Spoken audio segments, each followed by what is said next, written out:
Sebelum memulai pembahasannya, alangkah baiknya di-like dulu. Di pojok kiri bawah sini loh. Gratis, tidak bayar, oke? Buruan.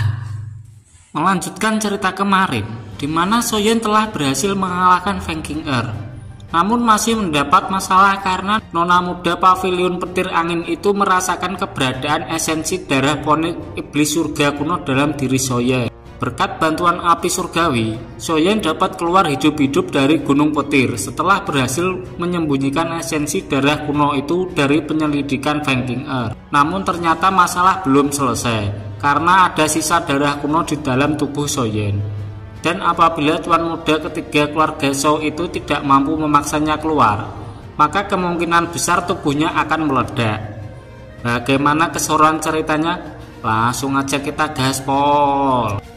Feng Xian telah memindah tubuh Soyeon dan menemukan bahwa esensi darah ponik iblis kuno itu telah menyebar ke seluruh tubuhnya. Bahkan dengan kekuatan sebagai Elidosun, Feng Xian pun tidak bisa ikut campur tangan secara acak, karena justru bisa menambah masalah. Sementara itu, di dalam tubuh Soyeon sedang berusaha keras untuk menekan pemberontak esensi darah ponik iblis kuno di dalam tubuhnya. Sebenarnya hanya ada satu tetes darah yang tersisa. Namun ternyata satu tetes darah kuno itu sudah mampu membuat seluruh darah di dalam tubuh Soyeon terbakar seperti ini. Meskipun begitu, Soyeon tidak mau menyerah dan segera menyebarkan kekuatan spiritualnya untuk mengumpulkan darah kuno itu yang tersebar dengan tujuan untuk menyempurnakannya. Soyeon menghela nafas lega setelah melihat darah hijau merah yang menyebar telah berkumpul menjadi satu sebelum menciptakan semacam kuali dengan api teratai hatinya, dan berencana akan memurnikan gumpalan darah itu seperti dia memurnikan pil obat. Energi liar dan ganas dalam esensi darah kuno berubah menjadi kekacauan seiring dengan suhu tinggi dikali api juga naik dengan cepat. Suhu yang sangat tinggi secara bertahap menyebabkan benih energi hijau merah menguap sebelum berubah menjadi gumpalan kabut hijau merah yang tidak lagi menunjukkan sifat kekerasan. Kabut hijau merah berulang kali merembes keluar dari atas kuali.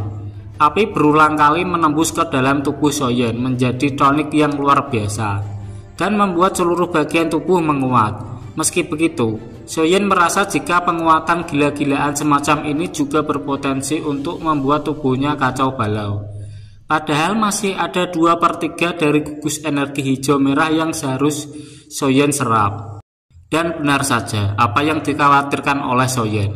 Gugusan hijau merah yang terus menyemburnya itu membuat tubuhnya mulai menunjukkan pembengkakan, hingga membuat Feng Xian, Mu Qingluan dan juga Lin Yan yang berada di atas elang itu mulai ketar-ketir. Melihat Soyeon yang berubah menjadi terpanggang seperti ini, Mu Qingluan tertawa pahit saat melihat adegan seperti ini. Karena dia tahu bahwa tubuh Soyeon yang tidak dapat menyerap begitu banyak darah esensi ponik kuno dan pembengkakan ini adalah peringatan awal ledakan tubuh seseorang. Feng Xian juga mengetahui hal itu, namun tetap saja tidak bisa ikut campur secara acak, dan tidak ada yang bisa Elidosun itu lakukan, kecuali menunggu lebih lama. Apabila Soyeon masih tidak memiliki solusi setelah beberapa waktu, maka dia akan melakukan segala cara untuk memaksa esensi darah ponik kuno keluar.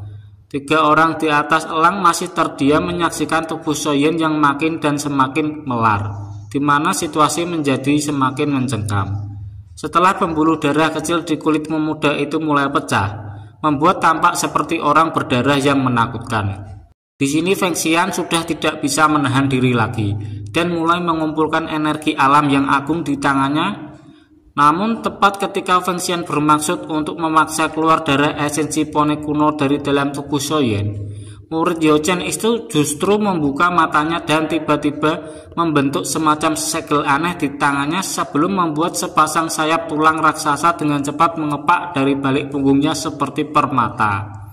Tidak selesai sampai di situ, energi hijau merah yang sebelumnya menyerbu tubuh Soyeon seperti banjir secara perlahan mengalir ke tulang-tulang tersebut dan membuat mengkilap dengan warna hijau merah samar yang indah. Feng Xian dan 2 muda-mudi di sisinya langsung dibuat ternganga setelah mengetahui jika Soyeon tidak hanya memiliki esensi darah ponik kuno, namun juga sayap tulangnya. Hal itu membuat Muking Luan auto berpikir seuzon jika Soyen telah membunuh seseorang anggota suku Ponik Iblis dan menggunakan tulang serta darahnya untuk memperkuat diri. Di sini Feng Xian tidak bisa berkomentar apapun, karena bahkan dia dan Yao Chen akan berpikir dua kali sebelum menyentuh seseorang dari suku Ponik Iblis surga. Belum sampai selesai, Feng Xian mengamati situasi mata Soyen yang tertutup rapat, bergerak-gerak sebelum kemudian berdiri mengepalkan tinjunya tanpa sadar melolong ke langit hingga mendengarkan raungan naga samar dan tangisan burung ponik yang mengguncang hati seseorang. Hati Feng Zhongzhe langsung bergetar saat mendengar lolongan Soyen. Tidak menyangka jika pemuda itu memiliki dua gelombang sonik teratas di dunia.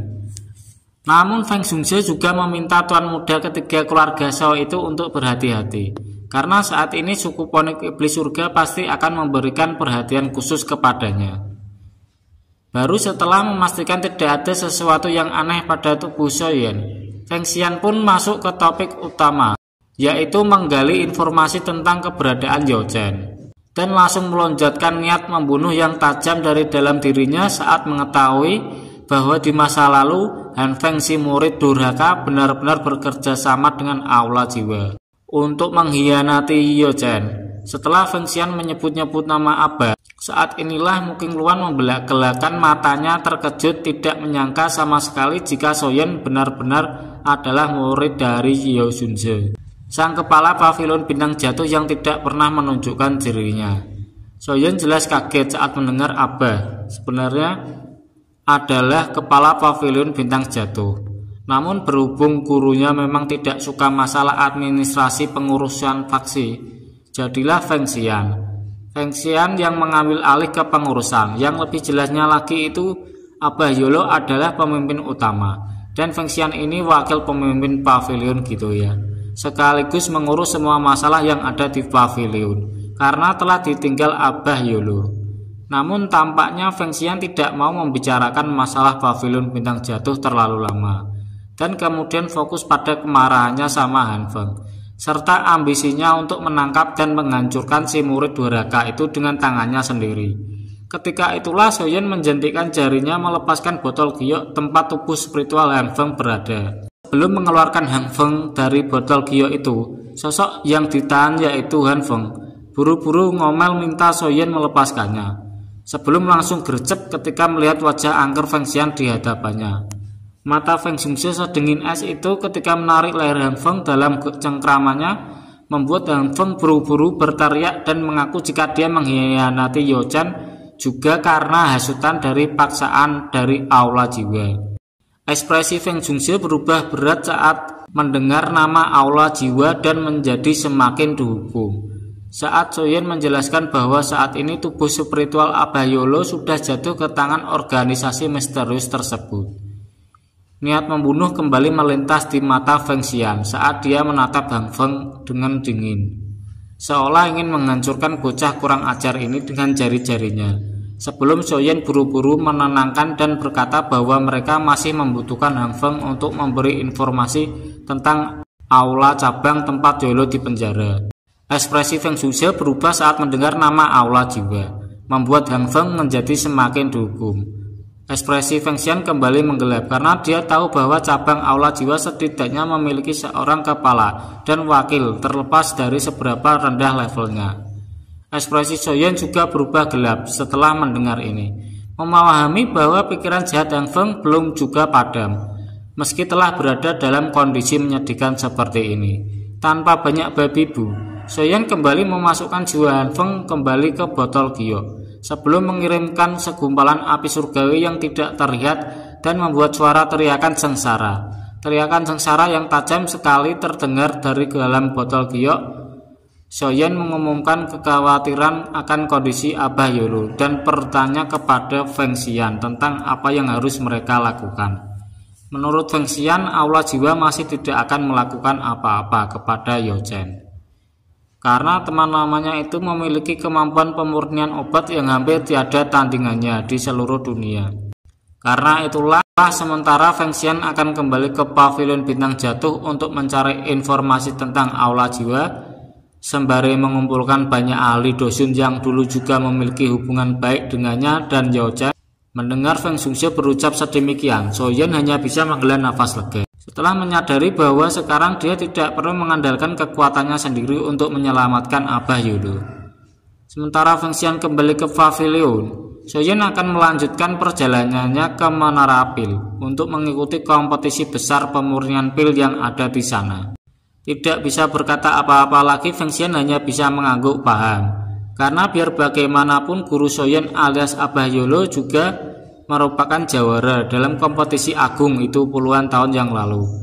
Berhubung dua belah pihak sudah punya tujuan masing-masing, Feng Xian memberikan giok bintang sebagai alat komunikasi untuk Soyen. Perpisahan antara Mang Oyen dan teman baik gurunya itu pun tidak terhindarkan lagi. Sepeninggalan Feng Xian, Lin Jian yang sebelumnya hanya bisa terdiam di tengah-tengah ahli, yaitu 3 ahli tingkat tinggi itu, pada akhirnya buka suara menanyakan apakah mantan adik kelas di akademi itu mengetahui lokasi Menara Pil. Lin Jian hanya bisa memutar matanya, kesal seolah sudah tahu jawaban Soyen yang meskipun OP-nya nggak ngotak, tapi juga kudet dan kurang pergaulan. Berhubung Soyen ini memang mainannya kurang jauh, Lin Jian pun menjelaskan jika Menara Pil lokasinya masih sangat jauh dari tempat mereka berada. Dan meskipun menggunakan lubang cacing, masih memerlukan waktu lebih dari sebulan sampai mereka bisa mencapai kota Pil yang merupakan tempat di mana Menara Pil berada. Akhirnya Lin Jian pun memimpin jalan untuk menuju kota tempat lubang cacing terdekat berada. Untuk menuju wilayah Pil yang merupakan daerah terluar kota Pil, di mana ternyata salah satu senior Soyen juga, tetua muda Akademi Jianan alias Lin Sunya, juga berada di sana. Sekarang kita pindah posisi dulu ya ke sebuah gunung-gunung puncak gunung seperti pedang besar yang menembus awan, di mana tampaklah seseorang gadis cantik seperti rembulan duduk bersila di atas batu memancarkan semacam perasaan agung dan langka, membuat beberapa pria akan merasa malu saat berdiri di hadapannya. Gadis itu tidak lain adalah Dek Sun Er yang selalu menunggu pikiran Mang Oyen tiap hari. Matanya yang berkilau bagaikan permata langsung terbuka, bangun dari pelatihannya setelah merasakan Lin Jin datang dan menanyakan apa yang akan bodyguard pribadinya itu laporkan hari ini. Awalnya Den Sun Er sudah memasang wajah melas, berpikir jika Lin Jin akan melaporkan masalah klan Gu yang sudah membuatnya bosan setengah mati. Namun setelah Lin Jin mengabarkan bahwa ada seorang pemuda bernama Soyen yang muncul di wilayah utara dataran tengah, tubuh ramping seindah gading itu berdiri dan berbalik turun dari puncak gunung dengan langkah yang cepat, dan tanpa ragu sama sekali memberikan kabar sekaligus perintah kepada Lin Jin untuk mengatur apa yang perlu diatur. Karena saat ini dia akan segera meninggalkan alam dan menuju dataran tengah. Oke, sekarang kita balik ke Kang Fuckboy ya, yang sudah dirindukan oleh Dek Sun Er setengah mati alias Mang Oyen, yang telah tiba di kota bernama Ski Maple City, kota di mana kota itu adalah tempat lubang cacing terdekat berada. Tapi tidak buru-buru mencari lubang cacing, Soyen justru pergi ke rumah lelang terbesar di kota dan membeli 3 jenis api binatang.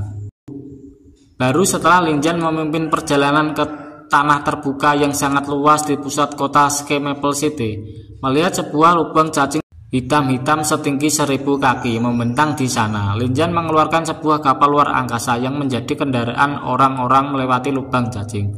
Namun Soyen dapat melihat bahwa lubang cacing Lin Jian ini lebih buruk kualitasnya dibandingkan lubang cacing yang pertama kali dia naiki untuk pergi ke dataran tengah. Masih ingat kan? Melihat Soyen memasang ekspresi julid, Lin Jian tentu saja langsung menengus kesal dan menceritakan bahwa betapapun jeleknya kapal luar angkasa ini, dia telah menghabiskan 2 juta koin emas dengan mempertaruhkan nyawa untuk membunuh dua binatang iblis peringkat 6. Untungnya tidak hanya mendapatkan uang, Lin Jian juga mendapatkan teknik do ketangkasan yang sebelumnya dia tunjukkan waktu mengikuti kompetisi besar. Setelah mendengar bagaimana Lin Jian meningkatkan kultivasinya dengan metode Qi, Soyen pun tertarik untuk mengembangkan mantra apinya sendiri. Dan dia juga sudah memiliki rencana untuk menggabungkan 3 api binatang dengan keterampilan penciptaan api yang dia dapatkan dari lembah api iblis. Jika Soyen berhasil menciptakan satu jenis transformasi api dan menggabungkannya dengan mantra api, metode Qi-nya ini pasti akan berkembang meski tidak sebaik jika menggabungkan dengan api surgawi. Waktu yang mereka butuhkan untuk mencapai kota Pil adalah sebulan lamanya. Dan selama perjalanan itu Soyen memanfaatkan waktu untuk mempraktekkan keterampilan penciptaan api. Soyen segera membuka gulungan yang dia dapatkan dari hantu iblis tanah tua alias Pak Item yang mempelajari teknik keterampilan penciptaan api. Dengan fokus bersemedinya, sementara Lin Jian yang mengambil peran untuk mengendalikan kapal. Setelah mempelajari keterampilan penciptaan api yang sudah dia kembangkan ini dengan benar, Soyen tanpa sadar merasa tercengang dengan kemampuan Pak Item yang ternyata telah menyempurnakan kekurangan dari penciptaan api sebelumnya. Menurut apa yang terrekam di gulungan penciptaan api, membutuhkan 3 jenis api binatang dan seseorang harus menggabungkan 3 jenis api tersebut hingga membentuk benih api transformasi kehidupan. Menggabungkan beberapa jenis api adalah sesuatu yang sulit. Karena itu juga bahkan setengah dosyong seperti Fang Yanpung masih membutuhkan 2 orang untuk mengendalikan api lain ketika merapal keterampilan ini. Tapi berhubung Soyen sudah jadi tukang sate sejak dini dan sudah pernah menyatukan 2 api surgawi, tentu saja menggabungkan 3 api binatang bukanlah sesuatu yang sulit untuknya.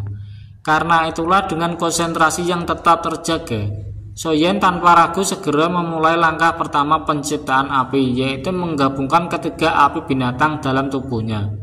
Soyen membuka mulutnya dan menelan ketiga api binatang begitu saja, membuat Lin Jian yang sebenarnya harus fokus menyetir tanpa sadar hanya kini bisa terbengong melihat teman satu ini kok suka banget atuh nyemilin api. Dan benar saja apa yang dipikirkan Soyen. Ketiga api binatang yang masuk ke dalam tubuhnya langsung kena mental karena bersikap layaknya mahasiswa baru yang cuma bisa bilang siap senior di depan api surgawi yang memang merupakan api terkuat di segala jenis api di jagat raya ini. Keberadaan api surgawi membuat proses penggabungan api ini menjadi terlalu sederhana, sehingga Soyen pun langsung meloncat ke langkah kedua, yaitu fase perbaikan. Langkah perbaikan juga berkembang dengan cukup lancar di bawah pemantauan kekuatan spiritual Soyen yang luar biasa. Meskipun tetap saja memperbaiki 3 api binatang bukanlah sesuatu yang bisa dilakukan dalam waktu singkat. Karena itulah waktu terus berlalu dan tanpa disadari Soyen telah menyempurnakan api binatang selama 20 hari. Lin Jian hanya bisa mendengus kesal ketika Soyen sudah menyempurnakan 3 api mainan miliknya itu selama 20 hari. Bertanya-tanya pelatihan macam apa yang dilakukan pemuda ini hingga selalu menghabiskan waktu yang panjang untuk menyelesaikannya. Beberapa saat kemudian mata Soyen terbuka menghela nafas lega karena telah menyelesaikan fase penyempurnaan, yang dimana fase tersebut merupakan proses paling panjang dalam mekanisme keterampilan penciptaan api. Meski demikian, Soyen tidak bisa senang dulu karena selanjutnya dia harus melewati tahap penyatuan, yang meskipun tidak sepanjang tahap penyempurnaan. Namun fase terakhir dalam penciptaan api ini merupakan langkah tersulit yang harus dia lewati.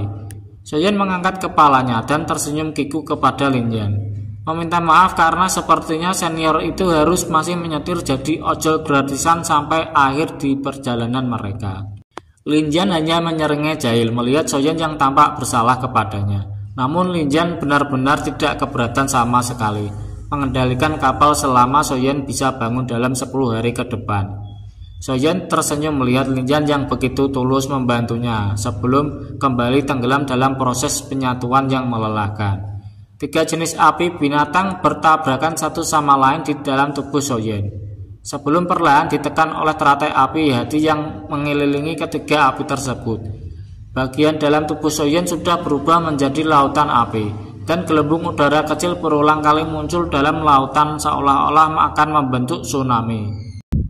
Proses penyatuan api adalah sesuatu yang bahkan tidak semua ahli dosyong bisa melakukannya.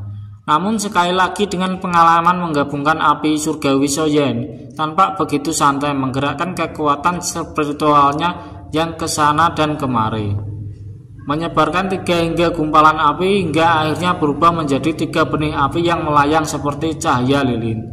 Tidak menunggu lama, Soyeon segera menggabungkan api tersebut. Setelah menggabungkan 3 benih api tersebut, yang juga menandakan bahwa setelah 3 benih menyatu, maka seluruh proses penciptaan api telah berakhir. Sementara di dunia luar 10 hari telah berlalu. Lin Jian sudah melihat cincin perak di depan kapal mereka, menandakan bahwa mereka sudah berada di depan pintu keluar lubang cacing. Tangan Lin Jian hampir saja menepuk bahu Soyeon untuk memaksa pemuda itu bangun dari pelatihannya, sebelum nyala api giok melonjak keluar dari tubuh dan hampir saja menggempur tubuh Lin Jian menjadi abu. Namun sebelum api giok itu membakar Lin Jian, terdengar suara lembut Soyeon yang meminta api giok untuk berhenti hingga membuat nyala api benar-benar berhenti bergerak dengan sangat patuh. Lin Jian benar-benar hanya bisa terbagong-bagong melihat Soyeon bisa punya peliharaan api-apian kayak gini. Namun tidak bisa berkata apa-apa karena memang juniornya yang satu ini telah membuat terlalu banyak kejutan. Sejak dulu Soyeon buru-buru menarik kembali api giok sebelum menyantikan jarinya dan membuat sebuah bibit api berwarna putih pucat muncul di sana. Soyeon tersenyum senang melihat benih api transformasi kehidupan yang telah berhasil dia ciptakan. Sebelum matanya menatap portal perak menyerupai cincin besar di ujung lubang cacing, memahami bahwa sebentar lagi dia akan tiba di wilayah Pil, yang merupakan lokasi menara Pil juga, tempat di mana api surgawi 3000 pembakaran sekarang berada. Kasih like-nya dulu dong, biar penguasa hitam di sini makin semangat bikin spoilernya. Edian enggak spoiler BTTH-nya. Dek Sun-er udah mulai bergerak nih.